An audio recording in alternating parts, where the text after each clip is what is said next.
À Vittel, il n'y a pas que les déboires du géant de l'embouteillage Nestlé Waters qui font parler.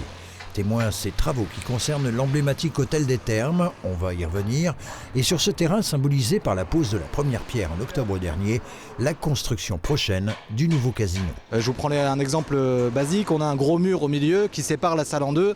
Ça c'est des contraintes qui sont un petit peu compliquées pour nous, pour disposer nos machines à sous.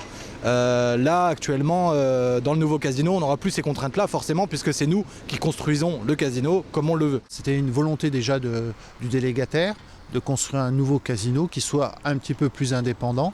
Ça lui permettra, à mon sens, d'augmenter son chiffre d'affaires. Alors actuellement, on reçoit environ 6000 clients par mois. On a 75 machines à sous. On ne sait pas encore vraiment si on va augmenter, tout ça c'est en discussion. Évidemment, on espère une augmentation de clientèle. On mise sur à peu près 10 ou 20% d'augmentation.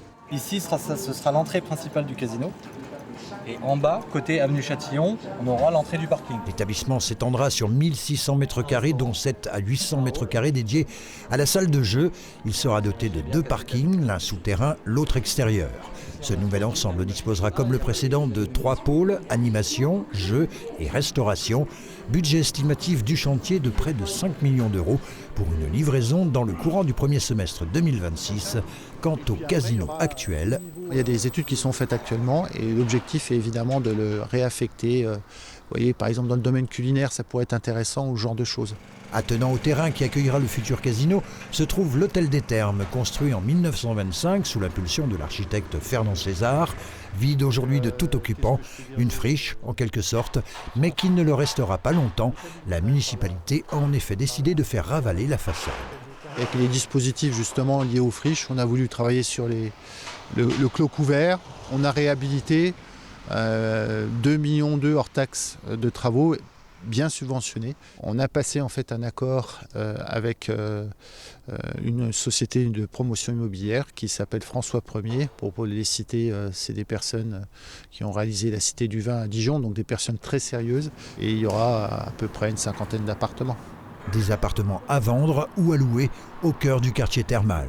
Mais pour voir les premières grues entrer en action, il faudra tout de même attendre janvier 2026, avec entre-temps une échéance incontournable, le classement définitif à l'inventaire des monuments historiques qui devrait intervenir durant l'été prochain. Le Club Med, lui, est beaucoup moins présent, mais a tout de même fortement investi pour rénover le désormais seul établissement sous sa gestion, l'hôtel Hermitage, inauguré en juillet dernier après 10 mois de rénovation et un investissement de près de 15 millions d'euros.